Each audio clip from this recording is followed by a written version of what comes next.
अच्छा आदिल, अब कल की कुछ मंजरकशी कीजिए। कल क्या होगा? इमरान खान साहब किस टाइम अदालत में जाएंगे? इस्लामाबाद हाई कोर्ट में जाएंगे, बायोमेट्रिक से दरखास्त दायर करेंगे, कितनी देर में दरखास्त समाअत के लिए मुकर्रर होगी, कब हेयरिंग होगी?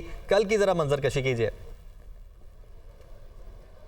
देखिए, कल की मंजरकशी से ज़्यादा आज की मंजरकशी बड़ी इंपॉर्टेंट होगी कि आज इमरान खान क्या एक तमाम केसेस से बरी होकर एक आज़ाद शहरी के तौर पर इंडिपेंडेंटली अपनी रिहाइश का, चाहे लाहौर वाली है चाहे यहाँ है, वो जा सकेंगे, जाएंगे। अगर तो हुकूमत की जानिब से कोई उसमें रुकावट नहीं डाली जाती तो कल की मंजरकशी यकीनन कारकुनों के साथ, फिर कारकुनों को नहीं फिर रोका जा सकता। इससे पहले भी इंतज़ामिया ने बड़े इंतजाम किए, कंटेनर्स लगे, सब कुछ हुआ, लेकिन वो बेसूद रहा। लेकिन तो अदील, अब थोड़ी सी सूरत हाल मुख्तलिफ कुछ यूँ है कि तमाम बड़े शहरों में फ़ौज का फ्लैग मार्च भी हो रहा है, रेंजर्स के सुपुर्द सिक्योरिटी, फ़ौज खुद सिक्योरिटी की जिम्मेदारी निभा रही है। पहले तो सिर्फ पुलिस होती थी। देखिए, कारकुनों को बहरहाल जो कारकुनों को रोका जाना एक मुश्किल काम ज़रूर होता है, लेकिन अगर रियासत जब ये तय कर लेती है, इंतज़ामिया जब ये तय कर लेती है कि उनको किस सतह पर, फिर उसके लिए तो सील करना पड़ेगा इस्लामाबाद हाई कोर्ट के अतराफ़ में G10 और उसके अतराफ़ के इलाके, अदरवाइज़ तो मुमकिन नहीं है। और ऐसी सूरत हाल में इमरान खान इससे पहले भी जब वो अपनी गाड़ी पे वो आ रहे होते हैं, अदालत ने ऐसी तो कोई डायरेक्शन नहीं दी कि आपने उतर के पैदल जाना। जब वो गाड़ी पे आ रहे होते हैं तो उनकी गाड़ी के इर्द गिर्द का जो माहौल होता है, मंजर होता है, ये तो इस्लामाबाद हाई कोर्ट से गिरफ्तारी के वक्त अगर कोई कानून को थोड़ा सा भी समझता हो, अदालत में आने जाने वाला शख्स हो, उसको मालूम है कि यहाँ से गिरफ्तार करने के कॉन्सिक्वेंसेस क्या हो सकते हैं। लेकिन इसके बावजूद सिर्फ इसलिए किया गया कि बाहर निकलकर गिरफ्तार करना नामुमकिन है। आज अदालत को ये बताया भी गया कि बाहर निकलकर गिरफ्तार करना नामुमकिन है। तो ये देखना अब कल इस्लामाबाद हाई कोर्ट पेशी के मौके पर क्या मनाज़िर होंगे। लेकिन अदील, इस वक्त सबसे अहम सवाल ये है कि हुकूमत का रद्द अमल इस पर क्या होगा, क्योंकि हम सुन चुके हैं मरियम औरंगज़ेब साहिबा काफ़ी गुस्से में दिखाई दी जब वो प्रेस कॉन्फ्रेंस कर रही थी। कल कौमी सलामती कमेटी का इजलास भी है। फिर लाहौर कोर कमांडर हाउस में जो कुछ हुआ उस मुकदमे में चेयरमैन तहरीक इंसाफ समेत दीगर सीनियर क़यादत को नामजद किया गया। तो अब होने क्या वाला है, हुकूमत क्या सोच रही है? देखें, जिस तरह से पाकिस्तान तहरीक इंसाफ के लोग उठाए गए, गिरफ़्तार किए गए, 16 MPO के तहत उनको मुंतकिल किया गया जेलों में, उनकी बड़ी क़यादत को उठाया गया, तो हुकूमत के तेवर तो इस हवाले से इनके हक़ में कुछ ज़्यादा अच्छे नहीं हैं। इन लोगों की गिरफ़्तारी और इससे पहले जो कुछ हो चुका है, जो नुकसान हो चुका है, जो रियासत को नुकसान हो चुका है, उसके बाद हुकूमत का हाथ पे हाथ रख कर बैठ जाना वो समझ से बालातर नज़र आता है। क्योंकि इसमें जो डायरेक्शन, अगर रिटन ऑर्डर में ये डायरेक्शन आ जाए कि आप कल तक इन्हें किसी चीज़ में गिरफ़्तार ही नहीं कर सकते, तो ये एक बहुत बड़ा रिलीफ होगा। अदरवाइज़ जो सिक्योरिटी की सूरत हाल इस वक्त सुप्रीम कोर्ट के बाहर नज़र आ रही है, जो इस वक्त सुप्रीम कोर्ट के बाहर इस वक्त जो सिक्योरिटी अहलकार बड़ी तादाद में मौजूद हैं, अंदर भी मौजूद हैं, तो कुछ भी हो सकता है, इसको रूल आउट नहीं किया जा सकता।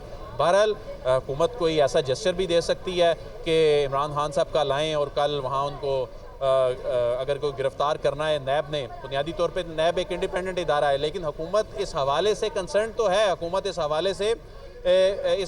हवाले से मुसलसल इस मामले को डिफेंड कर रही है। और हुकूमत का एक सबसे बड़ा सियासी हरीफ जो है उसके केसेस का मामला है। अगरचे ये रियासत बनाम इमरान अहमद खान नियाजी केस है, लेकिन इसमें इमरान खान दौर में भी जो नैब के केसेस जो चल रहे होते थे वो खाते हुकूमत के पड़ते थे, और उस वक्त इनका और नैब के गठजोड़ की बात की जाती थी। और बड़ी इंटरेस्टिंग बात अदालत में हुई, जब इमरान खान साहब रोस्ट्रम पर आए तो जस्टिस अतर मिनुल्लाह साहब ने उनको फिर ये बात सुनाई कि आपने जिस कानून को चैलेंज कर रखा है, और इससे पहले जो रिमांड की बात हो रही थी, तो अभी उसी कानून के तहत आपको रिलीफ भी मिला। यानी उनका इशारा वो 90 दिन और 14 दिन के रिमांड वाले मामले की जानिब था। तो ये चीज़ें बड़ी इंटरेस्टिंग हैं कि एक ऐसा केस जिसको इमरान खान ने यहाँ चैलेंज कर रखा है, जिसकी फेट अभी सबसे पहले बेनिफिशरी इमरान खान खुद ही हैं। सबसे बड़े बेनिफिशरी जी, इस केस के सबसे पहले बेनिफिशरी इमरान खान खुद हैं। और इसमें तो सबसे पहले बेनिफिशरी हैं। और हालांकि इस कानून के हवाले से क्रिटिसिज्म ये किया जा रहा था कि जी ये हुकूमत अपने लोगों को फैसिलिटेट करने के हवाले से ये कानून बना रही है। इसमें कोई शक नहीं है कि वो कानून अगर बच जाता है तो हुकूमती जो हुक्मरान ख़ानदान है उसके बहुत से लोगों का उसका फ़ायदा पहुंचेगा।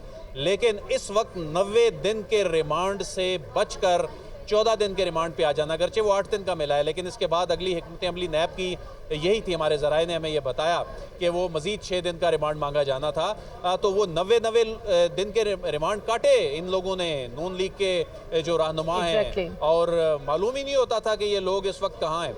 तो ऐसी सूरत में सबसे बड़े बेनिफिशरी इमरान खान। अच्छा आदिल, ये बताइए कि अब नैब के पास क्या ऑप्शंस है? अल-कादिर ट्रस्ट केस अपनी जगह मौजूद है, नैब का मानना है कि बड़े स्ट्रॉन्ग एविडेंस है उनके पास और खान साहब का बचना इसमें नामुमकिन है। अब क्या ऑप्शंस हैं नैब के पास इस केस को आगे लेकर चलने के?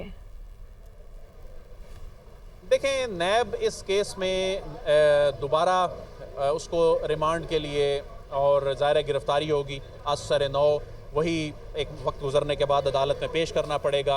उसके लिए एहतसाब अदालत नंबर 1 के जज मोहम्मद बशीर के सामने दोबारा पेश करके दोबारा से रिमांड की इस्तदा करनी होगी।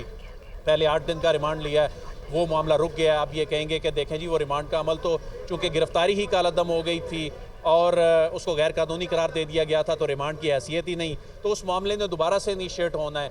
तो वो जो रिमांड है वो उसमें कुछ 2-3 दिन का इजाफा हो जाएगा इस सूरत में, अगर उनकी गिरफ्तारी होती है। तो ये भी बड़ा इंपॉर्टेंट होगा कि इस्लामाबाद हाई कोर्ट जो है इस केस का कब और क्या फैसला देती है। अच्छा अदील, इन्हीं 2 दिनों में एक इंटरेस्टिंग चीज़ तो हुई है, वो ये कि जिस तरह तोशाखाना केस में फर्द जुर्म से इमरान खान बहुत अरसे से बचते आ रहे थे, और आपने कई दफ़ा खड़े होकर अदालत से हमें रिपोर्ट किया है कि आज कभी इम्कानात हैं कि फर्द जुर्म आयद होगी और हमेशा नहीं हुई, लेकिन इन 2 दिनों में इतना ज़रूर हुआ है कि फर्द जुर्म आयद हो गई है। देखें, फर्द जुर्म तो आयद हो ही नहीं सकती थी कि इमरान खान साहब गेट पे आके, गाड़ी गेट के अंदर दाखिल हो के, वो आपको याद होगा कि बाहर निकल गई और उस दिन फर्द जुर्म आयद होने से मुतल्लिक अहम फैसला होना था। तो ये बड़ा उन्होंने कमाल महारत से उन्होंने चीज़ें मैनेज की, उनकी टीम ने मैनेज की। और आपको याद होगा मेरी और आपकी जब ऑफ द रिकॉर्ड बात हुई थी तो तब भी हम यही बात कर रहे थे कि हर सूरत में इन पर फर्द जुर्म कल आयद होगी,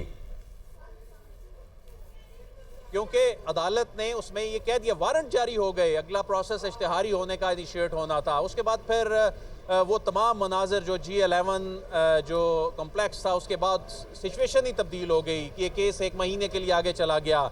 उसमें नई दरख्वास्तों पर समाअत होनी थी, फिर जज साहब का तबादला हो गया, नए जज साहब हुमायूं दिलावर साहब आए। उन्होंने जब उस केस को देखा कि ये मेंटेनेबल होने के हवाले से जो इन्होंने चैलेंज कर रखा है वो 1-2 दिन में डिसाइड हो गया। उसके बाद इमरान खान साहब ने कल भी पेश नहीं होना था क्योंकि उनकी टीम तो बॉयकॉट कर गई, और उनकी तो हिकमत अमली ही ये थी कि इस केस को कम अज कम हमने कुछ महीने आगे लेके जाना है फर्द जुर्म आयद होने। बिल्कुल, और इसके अगेंस्ट दरखास्त ये दायर की गई थी कि क्या ये केस समाअत के लिए मुकर्रर हो सकता है या नहीं हो सकता। इसकी काबिल समाअत होने पर ही एतराज उठा दिया गया था।